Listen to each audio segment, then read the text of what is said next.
And welcome everybody to the glorious episode of the Put on Raiders podcast. I'm your host, Dwayne Douglas, along with Ryan Holmes, and we are podcasting off the 3-0 shores of the Pacific Ocean. Beautiful night out here. It's a little. We usually we got to smile. I remember those days where I used to sit back and back in Connecticut where I used to live and say, just get me to Halloween. Just get me to Thanksgiving with some meaningful football. And I think that's what the Raiders are doing right now. They're setting themselves up where they can be a quality football team down the road here as they win their third straight game to start this NFL season.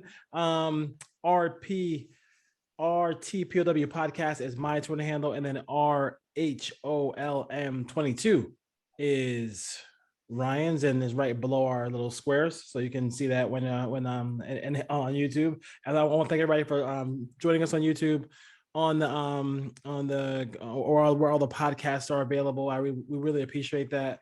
Also Instagram, Cover 3 Deep, Put on Waivers podcast, and then Put on Raiders podcast as well. All that good stuff.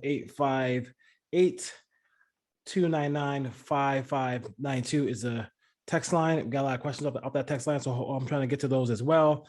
But before we start with the Raider talk, let's go around the NFL real quick. We got four big stories about week 3. We're going to talk about that right now. Ryan, how you doing today? I'm doing good. 3-0, 3 wins. I believe they call it a winning streak. So it's been I know. They do. It's been a long time. It's been nearly 20 years since the Raiders started 3-0. So hopefully good times are coming. And like you said, hopefully this puts them in a position to play meaningful games after Thanksgiving and into December. So we'll see. It's a long season. There's still 14 more of these to play. But if they keep winning, they're definitely going to be playing meaningful games down the stretch. Yes, very, very true. If you see our little wandering eye, the Giants are paying the Diamondbacks, and the magic number is 4. So, I got a game on here too. So just I'm not ignoring you, Raider Nation. I'm not ignoring you. But let's start real quick. Let's go to Los Angeles. The Rams, who actually own that stadium. They play the Buccaneers. Slow start by Stafford, 1 for 6, but after that they picked it up, and it seems like the playbook is now open. No more tight formations. No more any of that from McVay. He's doing whatever he wants offensively. And Cooper Kupp, they got Deshaun Jackson. They got Higbee involved. They got Robert Woods involved as well. If they get anything from the running game, I think this team can really, put themselves in a position where they can be the number 1 seed in the NFC. Oh, definitely. They put the NFC on notice by defeating the defending champions. And they had balance. I think they threw the ball 38 times. Sony Michel, they handed it to him 20 times. So that trade's already paying off. I think New England probably wishes they still had him with all the injuries they have in the backfield. But no, the Rams definitely serve notice. I don't know if it's going to put them in position for the number 1 seed. They're in a very tough division in the NFC West. They're going to have some dogfights here in the next few weeks. I still think Tampa has the inside track to the number 1 seed, but they've proven to themselves and to Tampa that they can not only play with them, they can beat them. So it's going to be interesting to see where this momentum takes them, because, their wide receiver core is explosive. And you've always talked, you like Woods, Kupp, and now Deshaun Jackson. And I don't know how you just let him run free in your secondary. It seems like Kupp is always running by himself. There's nobody around him within 20 yards. Him and Deshaun Jackson. I saw Deshaun Jackson running. There's no one within 20 yards of him down the field. That's the one thing he can do. He's a vertical threat. So it's good to see McVay dialing it up. And I don't know how they do it. They must lead the league in separation, because their wide receivers are always wide open. Always wide open. It's amazing how wide open they are all the time. It's crazy. So we talked about in our draft, we love Justin Fields. And I feel like, before this kid turns into David Carr, they're gonna have to make it. I mean, hopefully they make a coaching change after this year is over, because we can't deal. I can't deal watching this kid get his brains beat in. There's no plan. There's no way of getting him successful looks in this offense. They actually have some decent weapons with Allen Robinson and David Montgomery, Ryan, but like it's painful to watch. Watch him play in this offense. I mean, I know he's a young quarterback, not a lot of experience in the National Football League, but it got to be better than this. I don't know what the game plan was. I don't know what Matt Nagy was doing. He didn't give simple reads to him. They didn't protect him. No bootlegs. no bootlegs, no zone reads, nothing to use his athleticism, nothing to get him outside of the pocket. He was a sitting duck, and Cleveland can get after the quarterback. So the empty protections without any help for those tackles against Garrett and Clowney, they didn't keep backs in to help either. It looked like Fields was running for his life the whole game.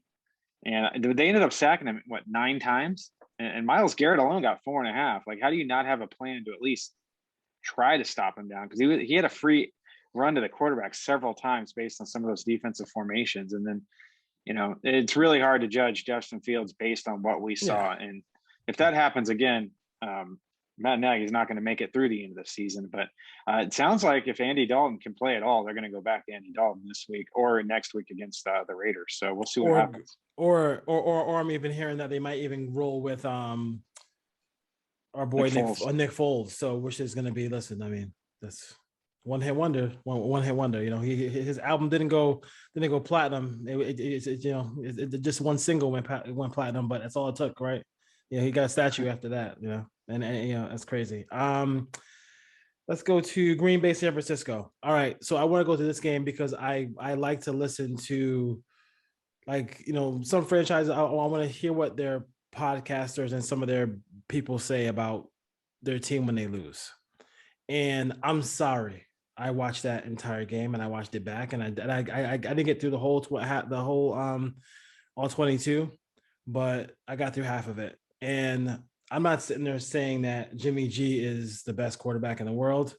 I'm not saying that he is, Montana or anybody like that. But I am saying this, like, everything that's wrong with the Niners offense is not his fault. He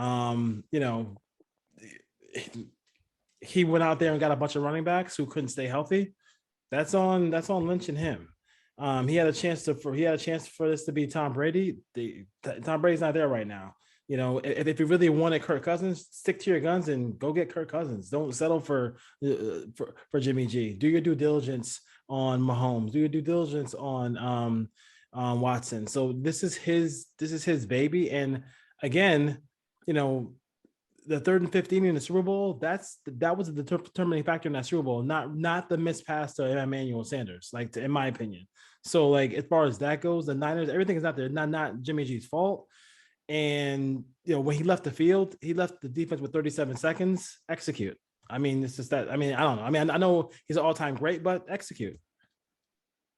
Yeah, I think the defense ended up losing that game. There's 2 things that came down to. One, and we talked about this, I don't like their secondary. I don't think they can cover anybody. And then they had injuries. You might want to cover Devontae Adams with 37 seconds left and no timeouts.